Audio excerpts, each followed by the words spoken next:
Morning, folks. Ever stood on a piece of land, felt the sun on your face, and thought about the dreams planted beneath your feet? Dreams that don't always look like what the world expects. Well out in the quiet heart of rural Georgia, where the red earth stretches for miles under a vast forgiving sky, there lived a man who knew exactly what that felt like. His name was David Miller. And for David, the Georgia soil wasn't just dirt. It was the very canvas of his life. Every sunrise found him amidst his crops, his hands calloused and strong from decades of honest work, cultivating not just corn and soybeans, but something far grander. A dream so vast, so audacious, that most folks would simply laugh. David wasn't just any farmer. He was a master of his craft. While some in the community frankly doubted a black man could truly thrive in this land, David quietly defied every expectation. He wasn't loud or flashy. He was ingenious. He embraced organic farming long before it was fashionable, transforming his acres into a vibrant, thriving ecosystem. He invested wisely, collaborated with local co-ops, and worked harder than anyone you'd ever meet. He'd weathered droughts, battled floods, and stared down discriminatory loan practices, always coming out stronger, always smarter. From humble beginnings, inheriting just a small patch of land from his grandparents, he'd cultivated an empire of green built on sweat, foresight, and unshakable faith. His success wasn't handed to him. It was earned inch by painful inch, harvest by hard-won harvest. When they said no, David found a way to say yes. To innovation, to perseverance, to himself. Now, for most folks, the fruit of such labor might be a brand new truck, a bigger house, maybe a leisurely retirement. But David's dream, it soared higher. Literally. He dreamed of owning a private jet. Not for the luxury, not for the status. For David, that sleek silver bird cutting through the clouds represented something profound: freedom. The freedom to visit his children and grandchildren scattered across the country without the grueling, endless drives. The freedom that transcended physical boundaries, a testament to how far he, a black farmer from Georgia, had truly come. It was the ultimate fruit of his labor, a tangible echo of his hard-earned mastery, a personal victory flag waved against every "you can't" he'd ever heard. He remembered being a boy, dusty and barefoot, watching planes paint silver streaks across the sky above his grandpa's fields. A seed was planted. Then, a silent promise to that wide-eyed child: one day, he too would command the heavens. It was a secret ambition, nurtured over decades, fueled by every early morning, every late night, every challenge overcome. The money he saved wasn't just money. It was meticulously accumulated freedom, each dollar a testament to his relentless effort and unyielding spirit. He carried no custom-tailored suit, no expensive watch, no gleaming luxury car. But that didn't bother him. He had something far more valuable, a dream diligently pursued, and today, he had the means to make it real. The morning of the purchase, David pulled on his usual worn-out clothes. A faded cap that had seen countless sunrises, muddy boots still carrying the scent of his beloved earth, and a comfortable checkered shirt. He drove his old trusty pickup truck, its engine humming a familiar tune, a humble chariot carrying a king-sized ambition. He didn't dress up. He didn't need to. He wanted to be seen for who he was.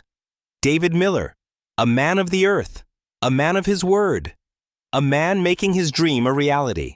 As he pulled up to the glittering glass and steel edifice of the Skyward Aviation showroom in Atlanta, the contrast was immediate, almost jarring.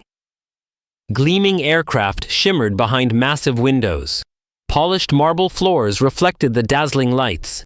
Salespeople, sleek and sharp in their tailored suits, glided across the showroom like figures in a magazine spread. And then there was David. His muddy boots, faded cap, and worn-out checkered shirt made him stand out starkly against the luxurious and modern surroundings. But he didn't care about that. Today was the day he decided to make his lifelong dream a reality. He felt every glance, every whisper, but instead of backing down, he held his head high and kept his gaze steady.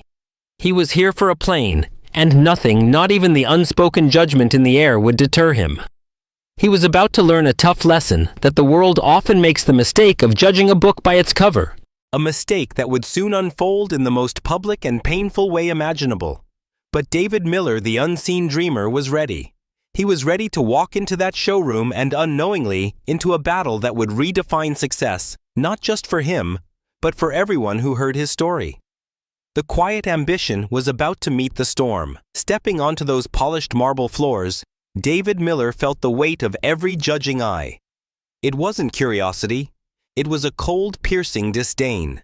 Salespeople in sharp suits looked him up and down, their expressions unreadable, yet their unspoken message was clear. You don't belong here. He could feel the subtle shift in the air, the way conversations died down as he passed only to resume in hushed whispers. But David, ever the man of quiet conviction, ignored it all. His gaze, steady and unwavering, was fixed on a magnificent private jet gleaming under the showroom lights. Its polished metal exterior, a mirror reflecting his lifelong ambition. He reached out his calloused fingers, gently tracing the perfection of its craftsmanship. This wasn't just metal and machinery. It was the embodiment of a dream he'd toiled for, the symbol of every sunrise he'd greeted in the fields, every dollar he'd painstakingly saved. He felt a profound sense of connection, a silent affirmation that this was real. But that moment of quiet triumph was shattered by a voice slick and condescending, slicing through the air like a poisoned blade. Michael. That was his name. A salesman certainly, but one who seemed to measure a man's worth by the shine of his shoes rather than the integrity of his soul.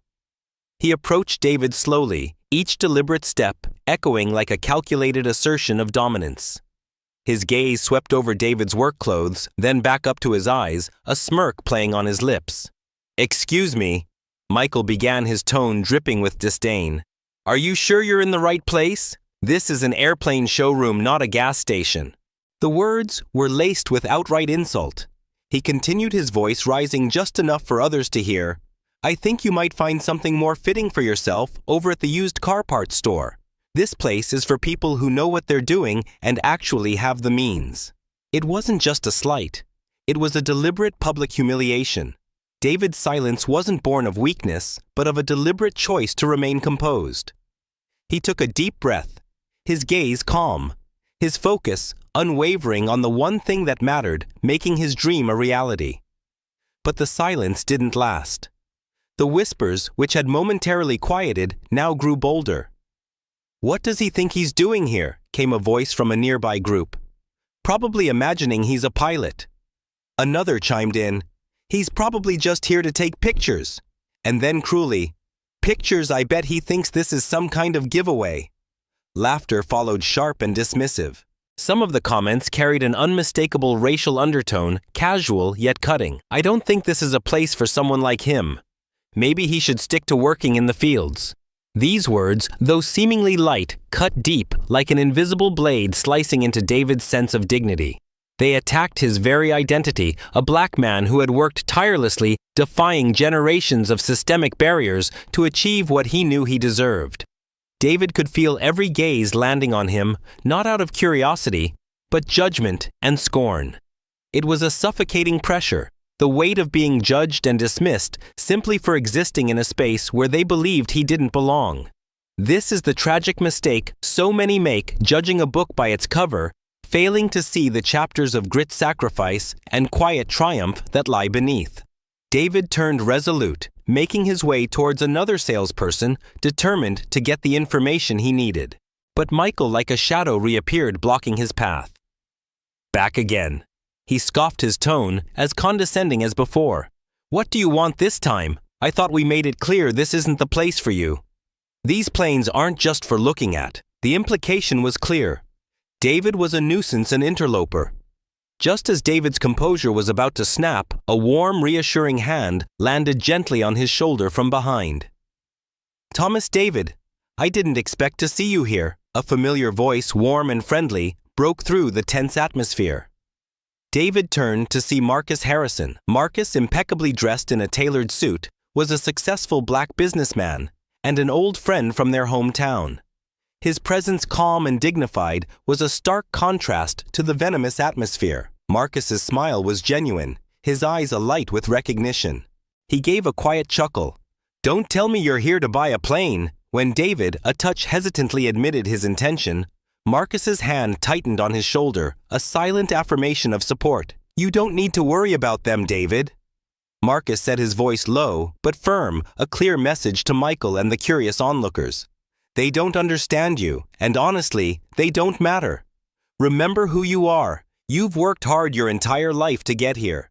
Their words don't define your worth." It was a moment of true solidarity, a ray of sunshine piercing the clouds of prejudice. But Marcus's presence only drew more attention, and Michael's irritation simmered. "Looks like his friend's trying to act important too," Michael remarked to a colleague nearby, loud enough for others to hear. Just as David and Marcus considered leaving, a booming voice cut through the air. A middle-aged man in an expensive suit, with a face contorted by disdain, stepped forward. "Do you think you can buy an airplane dressed like that?" He scoffed, his voice filled with contempt. He continued, his gaze sweeping over David's humble attire. "Seriously, just look at yourself. You should probably head back to your farm. That's where you belong." Laughter, louder this time, followed his words. David felt a cold rage ignite within him, but he held it. He raised a hand to stop Marcus from intervening, a quiet signal. "This is my battle." He slowly turned, his voice calm, but with an edge sharper than any blade. "If you have something to say to me, sir, just say it." The man's sneer only deepened, his insistence firm. "This is a place for people who can actually afford their dreams, not for wishful thinking." David met his gaze, a quiet, almost imperceptible smile playing on his lips. Then, with a slow, deliberate movement, he reached into his pocket. The room held its breath. He pulled out a folded piece of paper and with a flourish unfurled it. It was a check. And the number on it? Oh, the number. It caused gasps to ripple through the stunned crowd. It matched the exact value of the airplane he had been inspecting. Michael's face, moments before smug and arrogant, dissolved into a mask of pure shock. The man in the suit, his face now ashen, suddenly looked as though he'd seen a ghost. David's voice, though still quiet, now resonated with the authority of absolute conviction. "You're right," he said, meeting the stunned man's gaze. "Words don't buy anything. But money does. And I have what it takes to turn my dreams into reality. So do you have anything else to say?" He then declared, his voice rising clear for all to hear. "What any of you think doesn't matter. What matters is that I know who I am, and I know what I deserve. If anyone in this room believes I don't belong here, they should take a hard look at themselves." Michael, now stammering, tried to offer assistance, a desperate attempt to salvage the situation. But David cut him off. "No, there's been no misunderstanding," he said, his voice firm. "I don't need your assistance. I'll buy the plane from a place that understands how to respect its customers." With those words, he turned, his steps slow, but filled with the profound dignity of a man who had faced contempt, and walked away with his soul intact. Marcus, a silent pillar of support, followed. The gauntlet of contempt had been thrown. But David Miller had not only picked it up, he had turned it into a weapon. The battle, however, was far from over. This was just the beginning of how one man's dream would spark a fight for justice. David Miller had walked out of Skyward Aviation with his head held high, his dignity intact, and a powerful statement delivered. He'd shown them his worth wasn't tied to their judgment. But as the initial rush of defiance faded, a quiet ache began to settle in. The words, the stares, the laughter. They weren't just water off a duck's back. They were tiny, insidious cuts, reminders of a prejudice he'd battled his entire life. The triumph felt hollow when the sting of the injustice lingered. He knew he'd won that round, but a deeper part of him understood that this wasn't just about a single transaction. This was about a systemic poison, and he needed to fight for something more profound than just a jet. He needed to fight for justice. That evening, David found himself unable to shake the feeling. The anger was still there, but beneath it, a weariness. He looked out at his peaceful fields, a stark contrast to the chaotic showroom. This quiet life, this hard-earned peace, had been invaded by blatant bigotry. He knew he couldn't let it stand. He picked up his phone, his finger hovering over a contact. He knew just the person to call: his son Aaron. Aaron Miller wasn't just David's son. He was a sharp, successful lawyer practicing in downtown Atlanta, a man of intellect and integrity known for his unwavering commitment to his clients. When the phone rang, Aaron was in the middle of a complex case, his mind buzzing with legal jargon and strategic moves. But the moment he heard his father's voice, hesitant and a touch pained as he recounted the day's events, everything else faded. Aaron listened, his face hardening with each word. The quiet fury that rose within him was palpable. This wasn't just disrespect. This was an assault on his father's dignity, a wound inflicted by the very prejudice David had fought against for generations. The idea that his father, a man of such quiet strength and profound worth, could be treated this way, it was unbearable. Aaron wasted no time. The next morning, dressed in a crisp charcoal gray suit that spoke volumes of his professionalism and authority, he arrived at the Skyward Aviation showroom. His presence commanded attention, a stark, unwelcome contrast to the previous day's casual encounter. His piercing eyes scanned the gallery quickly, locating Michael, who looked distinctly uncomfortable behind the reception desk. Aaron walked directly up to him, his voice calm but laden with an unspoken threat. "Are you the one in charge here?" He didn't wait for Michael's stammered reply. He cut him off, his voice dropping to a low, dangerous tone. "You thought you had the right to treat my father that way. Your words and the words of those here weren't just insulting. They were blatantly discriminatory. I expect an apology now." Michael, clearly recognizing the shift in power, his face paling, stammered and looked around for help that wouldn't come. He finally mumbled a forced, awkward apology, eyes darting nervously. But David, standing beside Aaron, stepped forward, his voice clear and resonant. "This apology isn't for me," he said, looking directly at Michael and then sweeping his gaze across the still present, now shamefaced customers. "It's a lesson for you all how to treat everyone with respect, no matter how they look or where they come from." Aaron then turned his piercing gaze to the scattered customers who had mocked his father the day before. "What about you?" He challenged, his voice cutting through the silence. "Did you think you had the right to laugh at my father just because he's not like you?" The middle-aged man, who had been so arrogant the day before, mumbled an unintelligible response, his face crimson. Others began to edge away, trying to disappear into the sleek backdrop of the showroom. Aaron's parting thought was a chilling promise. This wasn't just a single act of disrespect. It was a deeper issue, one he was determined to fight. The fight for the plane had become the fight for justice. Weeks later, the legal wheels began to turn.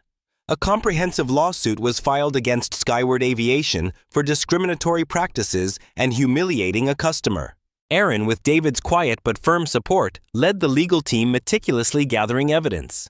They knew it wouldn't be easy. Corporations had deep pockets and armies of lawyers to protect their reputations. But Aaron had a secret weapon, an unexpected ally who would become the linchpin of their case. Her name was Ms. Rivera. An employee at the showroom, she had been there that day, witnessing Michael's despicable behavior, the customer's cruel laughter. She'd felt the humiliation radiating off David. Unable to bear the mistreatment, she'd discreetly recorded the entire incident on her phone, driven by a quiet but fierce belief in what was right. She knew the risks, her job, her future, but her conscience wouldn't let her stay silent. Aaron found her not through conventional means, but through a whispered lead from someone who simply said, there was one person there who had a conscience. Ms. Rivera, nervous but resolute, agreed to testify. Her courage would be their greatest asset. The courtroom was packed. Reporters scribbled notes. Onlookers whispered, drawn by the public interest in a case that pitted a humble farmer against a powerful corporation. Michael and Skyward Aviation's legal team sat opposite David and Aaron, looking confident, but with a subtle undercurrent of unease. Aaron's opening statement was calm, precise, yet utterly devastating.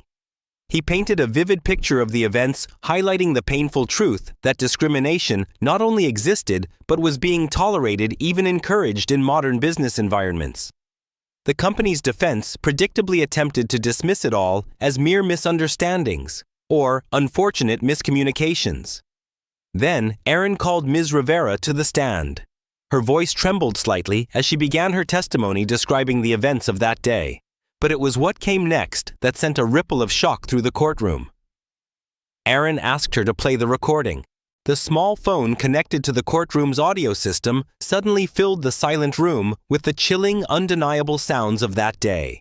Michael's sneering voice, the mocking laughter, the cruel words of the customers. "Do you think you can buy a plane in that suit? Go back to your farm. It suits you better. He probably thinks this place gives out freebies." Each statement cut through the room like a knife, leaving the air heavy with tension. Michael's face turned ashen. The company's lawyers shifted uncomfortably. The judge, her expression grave, leaned forward, her gaze unwavering as she listened to the raw, unadulterated truth.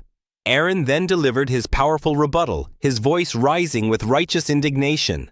"This is not a misunderstanding, Your Honor," he declared, pointing towards Michael. "This is discrimination. A deliberate assault on my father's dignity. It's a systemic issue, a culture of contempt that permeates this company." The evidence was clear, undeniable. The judge's ruling was swift and stern. She stated that the evidence was clear and deeply troubling, advising the company to reconsider their stance and discuss settlement immediately to avoid the full weight of a trial. Michael and his team looked shattered. But Aaron wasn't finished. As the court prepared for a recess, he approached the company's trembling lawyers. "My father didn't come here for a token apology or some superficial training measures," he stated, his voice a quiet steel. "He came here to reclaim the respect and dignity that were stripped from him. And we won't stop until justice is served." The courtroom buzzed. The battle was far from over. This was just the beginning of the real fight, where the scales of justice would finally weigh in on the side of the unseen dreamer. The air in the courtroom was thick-heavy with anticipation. Every seat was filled, every eye fixed on the judge. Reporters, scribbled photographers, stood ready, capturing the final act of a drama that had captivated the nation. David Miller sat beside his son Aaron, both figures of quiet dignity amidst the palpable tension. Across the aisle, Michael, the arrogant salesman, looked pale, his usual swagger replaced by a sickly unease. The weight of his actions and the company's was about to come crashing down. This wasn't just about a plane anymore. It was about defining justice itself and whether a man's worth could truly be judged by the color of his skin or the clothes on his back. The judge, her expression stern and unwavering, began to read the verdict. She minced no words. She declared that David Miller had endured severe discrimination, a clear and undeniable violation of his human rights. Furthermore, she found that Skyward Aviation had fostered a culture of disrespect and tolerance for misconduct, a practice that violates fundamental principles of fair business practices and is contrary to existing laws regarding human rights and anti-discrimination. Her words echoed through the silent courtroom, each one a hammer blow against the walls of prejudice.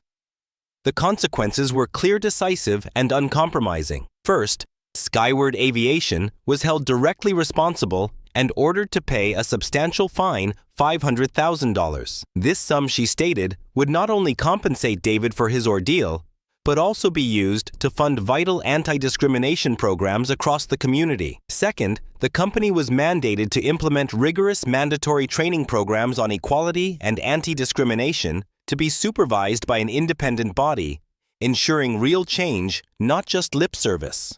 And finally, Skyward Aviation was ordered to issue a full public apology to David Miller, in writing and across all major public media platforms.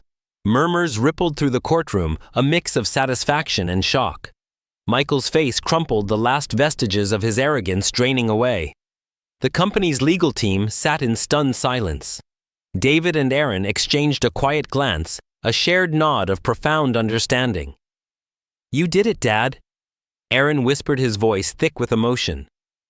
"This is justice," David replied, a quiet sense of triumph in his eyes. As the courtroom emptied, Michael, once so full of hubris, quietly slipped away, his face ashen, lost in the throng of reporters. Skyward Aviation's legal team packed up in silence, their defeat palpable. Outside, David and Aaron faced a swarm of cameras and microphones. David, ever composed, simply stated, "Today justice spoke. I hope it's a lesson for all of us." Aaron, standing tall beside his father, spoke with quiet authority, emphasizing the broader message. This verdict is not just about a single incident. It's a victory for anyone who has ever faced prejudice. It's a testament to the power of standing up, of refusing to be diminished. Days later, David Miller returned to the Skyward Aviation showroom. This time, however, he wasn't the farmer in muddy boots.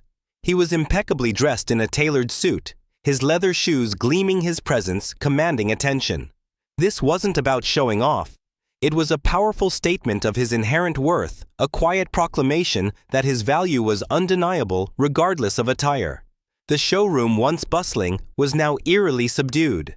Employees, including Michael, who now looked noticeably older and slightly hunched, were silent, their faces a mixture of awkwardness and palpable fear. They stared at David, unable to meet his gaze. David walked directly towards Michael, who visibly flinched. "Do you remember me?" David asked, his voice calm, yet carrying the weight of history. He recalled their mockery, their dismissive words.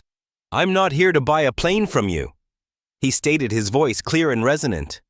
"I'm here to remind you that prejudices and attitudes like those are not only wrong, but also incapable of diminishing anyone's worth." Michael stammered an apology, a pathetic whisper of regret. But David simply raised a hand. "I don't need an apology," he said, his gaze unwavering. "The court has already spoken for me. What I want you to remember is this: every customer who walks through that door deserves respect, no matter how they look, what they wear, or where they come from."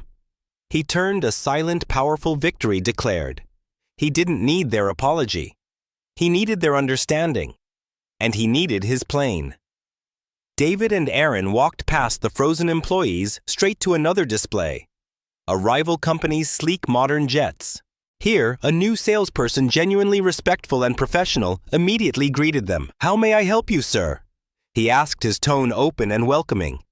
An hour later, David signed a contract for his dream jet, his smile genuine, unburdened by judgment. The sense of triumph lay not only in acquiring what he desired, but also in doing so on his own terms without bowing to anyone. It was a reclaiming of his dream on his own terms. And so David Miller's newly purchased jet, bearing the rival company's proud logo, glided smoothly through the azure sky. From above, he saw his sprawling fields, his home a testament to decades of hard work. He was flying home not just to a place, but to a profound sense of self. Below, his wife and children awaited him, their faces beaming with joy and pride as the sleek bird touched down. A warm reunion, hugs filled with unspoken admiration. That evening, gathered around their dinner table, David recounted his journey, emphasizing the lessons learned. "I'm not a perfect man," he said, his voice soft but firm. "But I've always believed that no one has the right to define our worth except ourselves. What I did was not just for my dream, but to prove that we can overcome any prejudice as long as we don't give up." Aaron added, "Justice doesn't come naturally. We must stand up for it, fight for it, and never stay silent in the face of injustice." And what of those who tried to dim David's light? Michael, once arrogant and full of hubris, was no longer employed at the aircraft showroom, a quiet dismissal that echoed the end of his prejudiced reign. Skyward Aviation, after substantial fines and stringent court oversight, had to overhaul its training and operations, entirely forced to reckon with the very culture it had allowed to fester. Those customers who once mocked David now carried a quiet shame, having learned an unforgettable lesson about judging a book by its cover. David's story didn't end with purchasing his dream airplane. It became a powerful reminder of standing up against prejudice and racism in society. He wasn't just fighting for himself, but for those who lacked the voice or strength to confront injustice. That day, as David boarded his airplane once more, he carried not just the realization of a dream, but the pride of a journey that proved determination and self-respect could break any barrier. Soaring through the azure skies, his airplane wasn't merely a mode of transport. It was a symbol of the power of justice and unwavering faith in oneself. David's journey was more than a tale of buying an airplane. It was a profound lesson in resilience, self-respect, and courage in the face of injustice. It reminds us that regardless of judgment or scorn, a person's worth lies not in the eyes of others, but in their own belief and relentless effort. The final verdict wasn't just in a courtroom. It was etched into the hearts of all who witnessed his fight, forever redefining what true success looks like. David Miller's journey from the dusty fields of Georgia to the skies above them is more than just a story about buying an airplane. It's a profound testament to the human spirit, a beacon of hope for anyone who has ever felt overlooked, underestimated, or outright dismissed. It reminds us that our true value is never determined by the eyes of others, by the clothes we wear, or by the prejudices we face. It is defined by the unwavering belief within our own hearts and the relentless effort we pour into our dreams. So what can we take from David's flight plan? What lessons can we carry forward on our own life's journey, especially when the winds of adversity blow hard? First, self-worth is non-negotiable. David showed us that your value is not a negotiable term based on someone else's narrow perception. It's an inherent truth. When they tried to tell him he didn't belong, he didn't argue. He showed them. He knew who he was, and that conviction was his armor. Hold on to your self-worth fiercely, because it's the most precious thing you own. Second, the power of standing up. David didn't just walk away and forget. He refused to let injustice fester. His son Aaron didn't just offer sympathy. He offered action. Silence in the face of prejudice is complicity. Every voice, every action, no matter how small, can become a ripple that eventually forms a wave of change. Don't underestimate the power of your convictions. Third, justice is a fight, not a given. It's not handed to us on a silver platter. It requires courage. The courage to confront the courage to endure, and the courage to seek legal recourse if necessary. It requires perseverance, even when the path is long and daunting. And often, it requires the help of others like Marcus Harrison, the steadfast friend, and Ms. Rivera, the brave, quiet witness. We are stronger together. And finally, dreams know no boundaries. David Miller. A farmer dared to dream of owning a jet. He didn't let the limitations others placed on him, the stereotypes, the historical burdens define his ceiling. His story is a powerful reminder, especially for our Black brothers and sisters, that your dreams are valid, your aspirations are worthy, and your spirit is unbreakable. Don't let anyone tell you where you belong. You belong wherever your dreams take you. What about your flight plan? Have you ever felt judged or dismissed because of who you are, what you look like, or where you come from? How did you react? Share your thoughts and experiences in the comments below. Your story could be the spark someone else needs to stand tall. If David's journey resonated with you, if it stirred something within your soul, please hit that like button. It helps us spread these powerful messages far and wide. Share this video with anyone who needs to hear a story of triumph over adversity, anyone who's facing their own battles, anyone who needs a reminder that their dreams are worth fighting for. And to ensure you don't miss more inspiring stories like this, narratives that ignite hope, inspire courage, and remind us all of the extraordinary human spirit. Don't forget to subscribe to our channel and hit the notification bell. Thank you for joining us on this incredible flight. Until next time, keep soaring, keep dreaming, and never let anyone dim your light.